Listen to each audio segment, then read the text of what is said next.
She held out her hand like we were strangers. "Hi," she said, that familiar smile trying to be brave. "I'm Lina." I took her hand gently, like it might shatter. "I'm Adam." "Nice to meet you," she added. And I met her again. We made a rule after the first time it happened. If she forgot, I wouldn't turn it into a tragedy in front of her. No, we talked about this yesterday. No panic. No grief on her shoulders. Just a second first date. At first, I told myself it was stress. Then a doctor told us the word episodes, and Lina squeezed my fingers like she was holding onto the ground. "Short-term memory disruptions," he said. "They can come and go." A sentence that didn't end neatly. A life that wouldn't either. In the car afterward, Lina stared out at the traffic lights like they were questions. "If I forget," she whispered, "promise you won't make me feel stupid." "I promise," I said.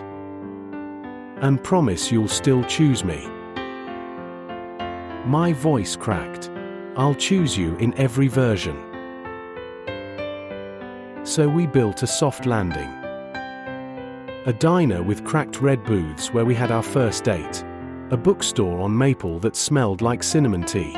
A bench by the river where the city sounded quieter. And a note in my phone titled Lina, in all caps, in case I ever needed to read it to her with steady hands. "If you're reading this, it began, you're safe. The man with warm eyes is Adam. He's not a stranger. His home." We started carrying little anchors. A card in her wallet, written in her own handwriting so she'd believe it before she believed me.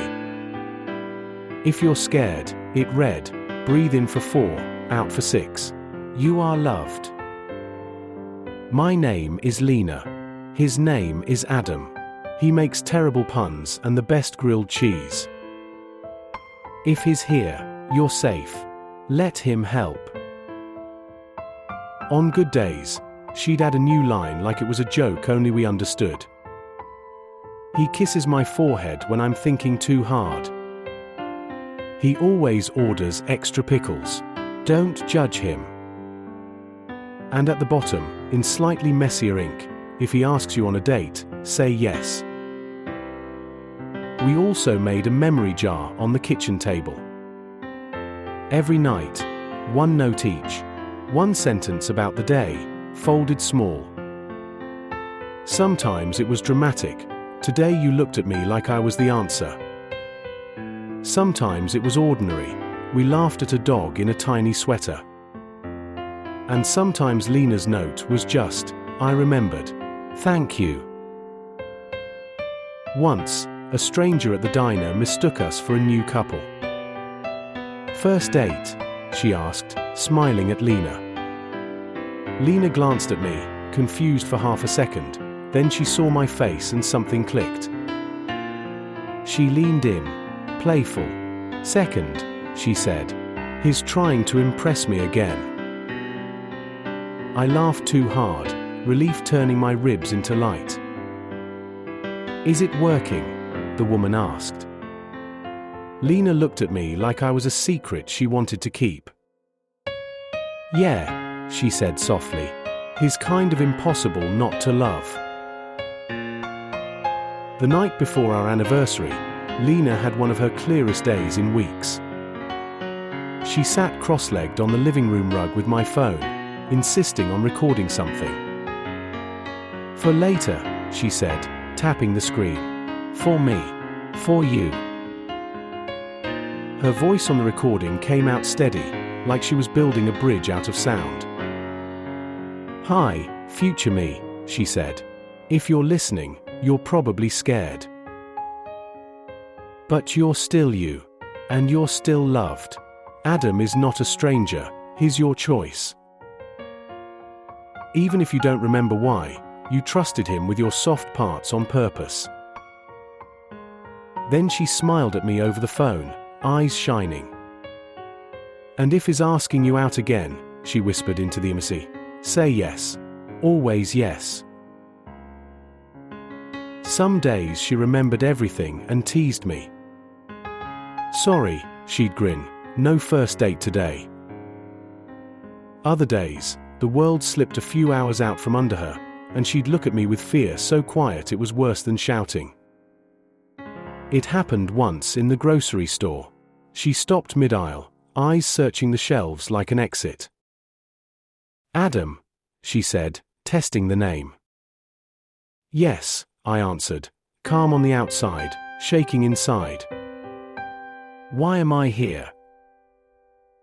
"We're shopping," I said, lowering my voice like softness could be a shield. "And we're okay." Her hand gripped the cart. Did I forget something? "You forgot time," I told her.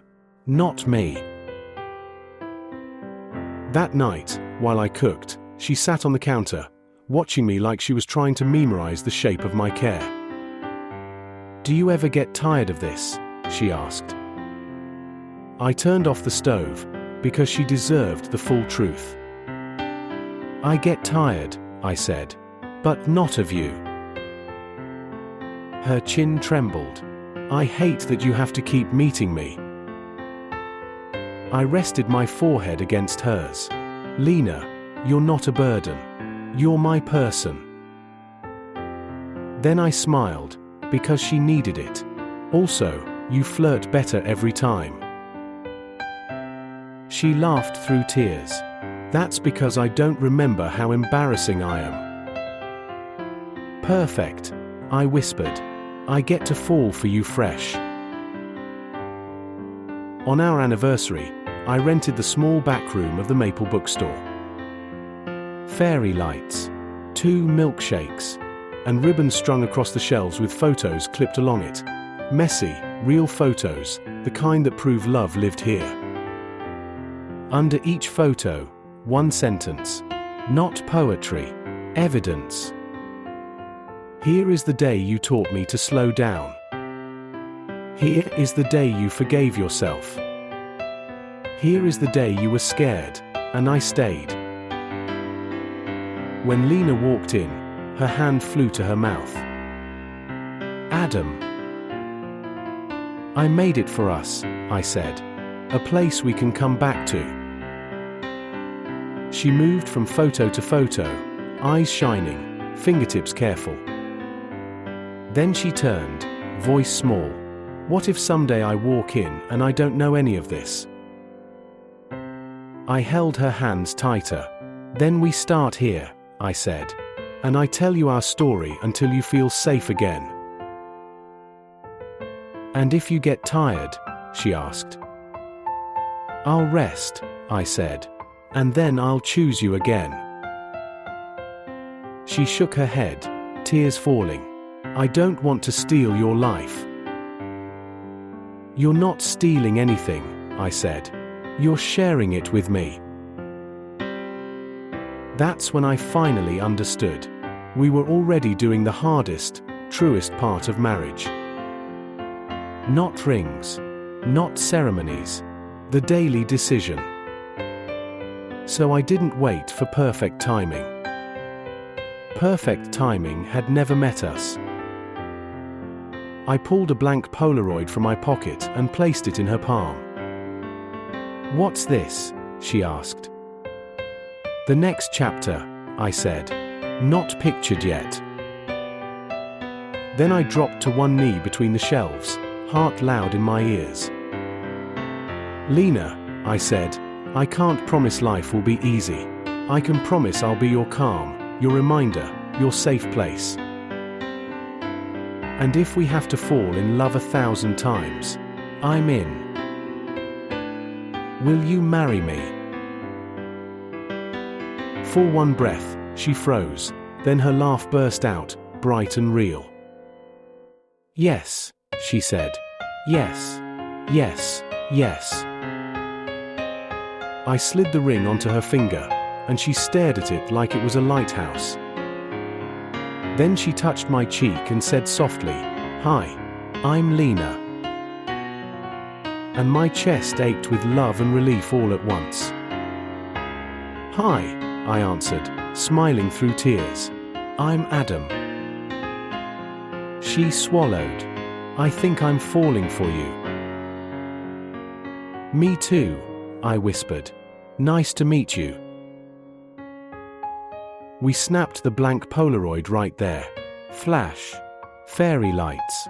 Our faces too close, like we were trying to memorize each other with our bodies. I wrote under it, slow and clear, here is the day we chose each other on purpose. Later, walking home, Lina laced her fingers through mine. If I forget tomorrow, she said, will you still kiss me like that? I kissed her knuckles. Tomorrow I'll ask you on a date, I promised. And you'll say yes. And I'll fall in love again. If this story made you feel something warm, come back to Lovin' Us for more. Like and subscribe, and stay for the next chapter.